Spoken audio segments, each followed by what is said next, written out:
Hi dear friends, welcome back to our channel. இன்றைக்கி நம்ம catering ஸ்டைலில் உளுந்து போண்டா எப்படி செய்யலான்னு பார்க்கலாம். உளுந்தை கிரைண்டரில் அரைக்காமல் மிக்சியில் அரைச்சி கொஞ்சம் கூட எண்ணெயை குடிக்காமல் வெளியே நல்லா கிறிஸ்பியாகவும் உள்ள சாஃப்டாகவும் இருக்கிற போல் போண்டா எப்படி செய்யணுன்றதுக்கு வீடியோவில் சின்ன சின்ன டிப்ஸ்லாம் சொல்லியிருக்கேன். ரெசிபி லாஸ்ட் வரைக்கும் ஸ்கிப் பண்ணாமல் பாருங்கள். அப்போ தான் நான் சொல்லியிருக்க சின்ன சின்ன டிப்ஸையும் நீங்கள் மிஸ் பண்ணாமல் பார்க்க முடியும்.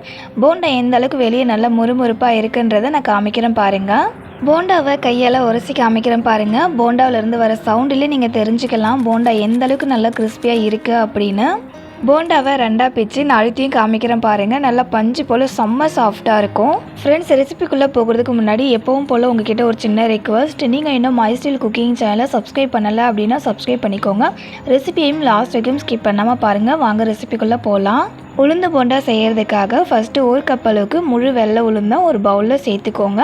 இந்த உளுந்தோடைய வெயிட் பார்த்தீங்கன்னா 150 கிராம் அளவுக்கு இருக்குது. உளுந்தை கழுவுறதுக்காக உளுந்து கூட தண்ணி சேர்த்துட்டு உளுந்தில் இருக்கிற அந்த அழுக்கு போகிற வரைக்கும் நல்லா கையால் அந்த மாதிரி பசஞ்சு விட்டு கழுவிக்கோங்க. உளுந்து கழுவுற அந்த தண்ணியை பார்த்தீங்கன்னா உங்களுக்கு தெரியும் எந்த அளவுக்கு நல்லா அழுக்காக இருக்குது அப்படின்னு. இந்த தண்ணி நல்லா கிளியராக தெரியணும். அந்த அளவுக்கு உளுந்தை கழுவி எடுத்துக்கலாம். உளுந்தை நல்லா க்ளீனாக வாஷ் பண்ணதுக்கு அப்புறமா உளுந்து ஊறதுக்கு தேவையான அளவுக்கு தண்ணி சேர்த்துக்கோங்க. இப்போ தண்ணியோட அந்த கலரை பாருங்கள் நல்லா கிளியராக இருக்குல்ல. இந்த அளவுக்கு உளுந்தை நல்லா க்ளீனாக வாஷ் பண்ணிக்கணும். இப்போ இந்த உளுந்தை 2 மணி நேரத்துக்கு ஊற வச்சுக்கலாம். 2 மணி நேரம் ஊற வச்சோம் அப்படின்னாலே உளுந்து நல்லா ஊறி வந்திருக்கும். 2 மணி நேரம் உளுந்தை ஊற விட்டதுக்கு அப்புறமா பாருங்கள் உளுந்து நல்லாவே ஊறி வந்திருக்கு. உளுந்தை கையால் அந்த மாதிரி கட் பண்ணி பார்த்தீங்கன்னா சாஃப்டாக கட் ஆகும். இந்த அளவுக்கு உளுந்து நல்லாவே ஊறி இருக்கும். உளுந்தை நல்லா ஊற விட்டதுக்கு அப்புறமா இப்போ இந்த உளுந்தை ஃப்ரீசரில் வச்சு ஒரு 15 நிமிஷம் நல்லா சில் பண்ணி எடுத்துக்கலாம். நார்மலாக உளுந்தை ஃப்ரிட்ஜில் வச்சு சில் பண்ணணும் அப்படின்னா மேக்ஸிமம் 1 மணி நேரமாவது ஆகும். இதுவே ஃப்ரீசரில் ஒரு 15 நிமிஷம் நம்ம வச்சோம் அப்படின்னாலே உளுந்து நல்லா சில்லுன்னு ஆகிடும்.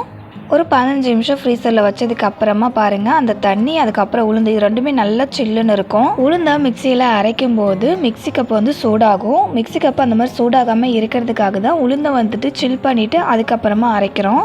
இப்போ இந்த உளுந்தை நம்ம அரைச்சி எடுத்துக்கலாம். அதுக்கு ஒரு மிக்சி கப்பில் உளுந்தை ஒரு 2 கை அளவுக்கு மட்டும் உளுந்து சேர்த்துக்கோங்க. இப்போ இந்த உளுந்து கூட தண்ணி எதுவும் சேர்த்துக்காமல் மிக்சி கப்பை க்ளோஸ் பண்ணி அப்படியே அரைச்சி எடுத்துக்கலாம்.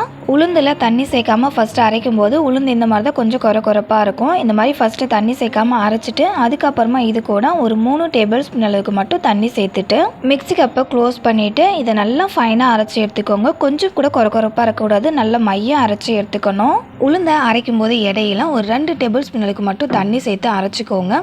மிக்சி கப்பில் நான் 2 கைப்பிடி அளவுக்கு தான் உளுந்து சேர்த்துக்கிட்டேன்ல. மொத்தமாகவே இதுக்கு 5 டேபிள் ஸ்பூன் அளவுக்கு மட்டும் தான் தண்ணி சேர்த்து அரைச்சிக்கிறேன். உளுந்து அரைக்கும் போது ரொம்ப தண்ணி சேர்த்து அரைச்சிக்காம இந்த மாதிரி கொஞ்சமாக தண்ணி சேர்த்து அரைச்சிக்கோங்க. உளுந்து மாவை காமிக்கிறேன் பாருங்கள். கொஞ்சம் கூட ரவையாக இல்லாமல் நல்லா பஞ்சு போல் சாஃப்டாக மைய அரைஞ்சி வந்திருக்கு. இப்போது அரைச்ச இந்த உளுந்து மாவை ஒரு பவுலில் மாற்றிக்கலாம். ஃப்ரெண்ட்ஸ், ஏற்கனவே நம்ம சேனலில் மிக்சியில் மாவு அரைச்சி கொஞ்சம் கூட எண்ணெயே குடிக்காத மெதுவடை எப்படி செய்யணுன்றதுக்கு நான் டிப்ஸோட வீடியோ அப்லோட் பண்ணியிருந்தேன். அந்த ரெசிபிக்கு நல்ல ஒரு ரீச் கிடச்சிது. அந்த மெதுவடை ரெசிபியை பார்க்காம நீங்கள் மிஸ் பண்ணியிருந்தீங்கன்னா டிஸ்கிரிப்ஷனில் லிங்க் தரேன். மறக்காமல் செக் பண்ணி பாருங்கள். உங்களுக்கு ரொம்ப யூஸ்ஃபுல்லாக இருக்கும். மீதம் இருக்கிற அந்த உளுந்தையுமே நான் சொன்னது போலவே நல்லா ஃபைனாக அரைச்சி எடுத்துக்கோங்க. அரைச்சிட்டு அந்த உளுந்து மாவையும் பவுலில் சேர்த்துக்கலாம். மாவை மிக்சி கப்லேருந்து பவுலில் ஊற்றும் போது மாவு மடிஞ்சு விழுது பாருங்கள். இந்த மாதிரி ரிப்பன் கன்சிஸ்டன்சிக்கு மாவை அரைச்சிக்கிட்டீங்க அப்படின்னா நான் எந்த அளவுக்கு அரிசி மாவு சேர்த்துக்கிறேனோ அதே அளவுக்கு அரிசி மாவு நீங்களும் இந்த உளுந்து மாவு கூட சேர்த்துக்கலாங்க. அரைச்சா உளுந்து மாவு கூட ஒரு 1/2 டேபிள் ஸ்பூனுக்கு உப்பு சேர்த்துட்டு இந்த மாவை நல்லா ஒரு 10 நிமிஷத்துக்கு இந்த மாதிரி மிக்ஸ் பண்ணி விட்டுக்கோங்க. இந்த மாதிரி மாவை ஒரு 10 நிமிஷத்துக்கு மிக்ஸ் பண்ணி விட்டோம் அப்படின்னா மாவு நல்லா சாஃப்டாகும். போண்டாவும் ஹார்டாக இல்லாமல் நல்லா சாஃப்டாக இருக்கும். அதுக்காக தான் 10 நிமிஷத்துக்கு மாவை நல்லா மிக்ஸ் பண்ணி மாவு நல்லா சாஃப்டானதுக்கப்புறமா இதில் 1.5 டேபிள் ஸ்பூன் அளவுக்கு மிளகு சேர்த்துக்கோங்க. கூடவே கொஞ்சமாக கறிவேப்பிலையும் சேர்த்துக்கலாம். கருவேப்பிலை ஆப்ஷனல் தான். ஆனால் கருவேப்பிலை சேர்த்து செஞ்சோம் அப்படின்னா போண்டா நல்லா வாசனையாக இருக்கும். அடுத்து இது கூட 3/4 கப் அளவுக்கு வறுத்த பச்சரிசி மாவு சேர்த்துக்கோங்க. நீங்கள் எந்த கப்பில் உளுந்தை அளந்து எடுக்கிறீங்களோ அதே கப்பால் 3/4 கப் அளவுக்கு அரிசி மாவு சேர்த்துக்கணுங்க. அரிசி மாவு சேர்த்துட்டு மாவை திரும்ப ஒரு 5 நிமிஷத்துக்கு நல்லா மிக்ஸ் பண்ணி விட்டுப்போம். அரிசி மாவுடைய அளவு பார்த்தீங்கன்னா நீங்கள் அந்த உளுந்து மாவு அரைக்கிறீங்க இல்லையா, அதோடைய கன்சிஸ்டன்சி பொறுத்து தான் அரிசி மாவுடைய அளவு நம்ம சேர்க்க முடியும். நான் அரைச்சிருக்க போல் ரிப்பன் கன்சிஸ்டன்சியில் நீங்கள் மாவு அரைச்சிக்கிறீங்க அப்படின்னா தாராளமாக உளுந்து அளந்து எடுத்த அதே கப்பால் 3/4 கப் அளவுக்கு அரிசி மாவு நீங்கள் சேர்த்துக்கலாம். சப்போஸ் நான் அரைச்சதை விடவே நீங்கள் மாவு கெட்டியாக அரைக்கிறீங்க அப்படின்னா 1/2 கப் அளவுக்கு அரிசி மாவு சேர்த்துக்கோங்க. சப்போஸ் நீங்கள் உளுந்து மாவை நல்லா தண்ணியாக அரைச்சிட்டிங்க அப்படின்னா கூட அதுக்கு தகுந்த போல் அரிசி மாவு சேர்த்து நீங்கள் நல்லா மிக்ஸ் பண்ணிக்கலாங்க. உளுந்து மாவு கூட அரிசி மாவு சேர்த்து நல்லா மிக்ஸ் பண்ணி விட்டதுக்கு அப்புறமா மாவோடைய கன்சிஸ்டன்சி எந்த அளவுக்கு இருக்கணுன்றதை நான் காமிக்கிறேன். கையை தண்ணியில் நனைச்சிட்டு மாவை இந்த மாதிரி கொஞ்சமாக எடுத்து கீழே விட்டீங்க அப்படின்னா கரெக்டாக அந்த மாவு போண்டா ஷேப்க்கு விழுது பாருங்கள். இந்த அளவுக்கு இருக்கணும் மாவோடைய கன்சிஸ்டன்சி. இப்போது இதுலேருந்து மாவு எடுத்து நம்ம போண்டா சுட்டு எடுத்துக்கலாம். போண்டா சுடுறதுக்காக ஸ்டவ் ஆன் பண்ணிவிட்டு ஒரு வானலில் போண்டா சுட்டு எடுக்கிறதுக்கு தேவையான அளவுக்கு எண்ணெய் சேர்த்துட்டு எண்ணெயை சூடு பண்ணிக்கோங்க. எண்ணெய் சூடாயிடுச்சான்னு பார்க்குறதுக்காக கொஞ்சமாக போண்டா மாவு போட்டு பார்த்தீங்கன்னா எண்ணெயில் போட்டதுமே அந்த மாவை சுற்றி நல்லா பபுள்ஸ் வந்து மேலே எழும்பி வருது பாருங்கள். இந்த அளவுக்கு எண்ணெய் சூடாக இருக்கணும். இந்த அளவுக்கு எண்ணெயை சூடு பண்ணிவிட்டு நம்ம ரெடி பண்ணி வச்சுருக்க போண்டா மாவை கொஞ்சம் கொஞ்சமாக எடுத்து எண்ணெயில் போட்டுடலாம். எண்ணெயில் போடும்போதே பாருங்கள் மாவு எந்த அளவுக்கு நல்லா குண்டு குண்டாக இருக்குது அப்படின்னு. போண்டா மாவை எண்ணெயில் போட்டதுமே திருப்பி விட்டுடாதீங்க. போண்டா வெந்து அதுவாகவே டர்ன் ஆகும். அதுக்கப்புறமா நம்ம போண்டாக்களை இன்னொரு பக்கம் திருப்பி விட்டுடலாம். இப்போ பாருங்கள் ஒரு சில போண்டாக்கள் வந்து வெந்து அதுவாகவே மறுபக்கம் திரும்பிடுச்சு. மறுபக்கம் திரும்பாமல் இருக்கிற போண்டாக்களை நம்ம கரண்டியால் திருப்பி விட்டுக்கலாம். போண்டாவை மறுபக்கம் திருப்பி விட்டதுக்கு அப்புறமா கரண்டியால் இந்த மாதிரி போண்டாவை ரொட்டேட் பண்ணி விட்டுட்டே இருங்க. இந்த மாதிரி பண்ணுறதால போண்டாவுடைய எல்லா சைடுமே ஒரே கலராக இருக்கும்.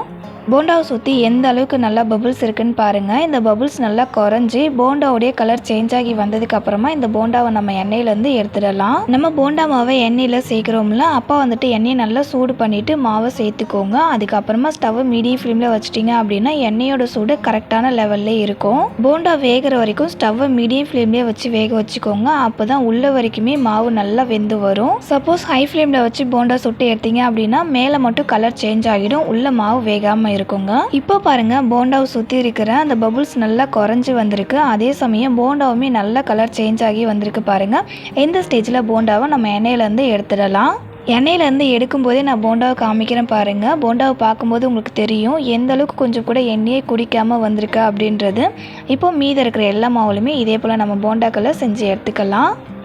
அவ்வளோதாங்க. எல்லா மாவுலுமே போண்டா செஞ்சதுக்கப்புறமா நான் காமிக்கிற பாருங்கள். நல்ல குண்டு குண்டான சாஃப்டான எண்ணெயை குடிக்காத உளுந்து போண்டா சூப்பராக ரெடி ஆகிடுச்சு. இந்த உளுந்து போண்டாவுக்கு சைட் டிஷ்ஷாக சிம்பிளாக ஒரு கார சட்னி அப்படி இல்லைனா தேங்காய் சட்னி வச்சு சாப்பிட்டீங்க அப்படின்னா டேஸ்ட் பக்காவாக இருக்கும்.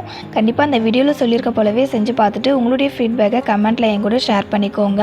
அண்ட் இந்த உளுந்து போண்டா ரெசிபி உங்களுக்கு பிடிச்சிருந்து அப்படின்னா இந்த வீடியோக்கு ஒரு லைக் பண்ணிவிட்டு உங்கள் ஃப்ரெண்ட்ஸ் அண்ட் ரிலேட்டிவ்ஸ்க்கு ஷேர் பண்ணிக்கோங்க. அவங்களுக்கும் ரொம்பவே யூஸ்ஃபுல்லாக இருக்கும். ஃப்ரெண்ட்ஸ் கண்டிப்பாக இந்த வீடியோவில் சொல்லியிருக்க போலவே செஞ்சு பாருங்கள். கொஞ்சம் கூட எண்ணெயே குடிக்காது. அதே சமயம் போண்டா ஹார்டாக இல்லாமல் செம்ம சாஃப்டாக இருக்கும். இதே போலவே நீங்கள் எல்லா ரெசிபியுமே பர்ஃபெக்டாக செய்யணும் அப்படின்னா மைஸ்டைல் குக்கிங் சேனலை சப்ஸ்கிரைப் பண்ணிக்கோங்க. இதே போல் ஒரு சூப்பரான அண்ட் டேஸ்டியான யூஸ்ஃபுல்லான ரெசிபியோட நெக்ஸ்ட் ஒரு வீடியோவில் மீட் பண்ணலாம் ஃப்ரெண்ட்ஸ். தேங்க்ஸ் ஃபார் வாட்சிங்.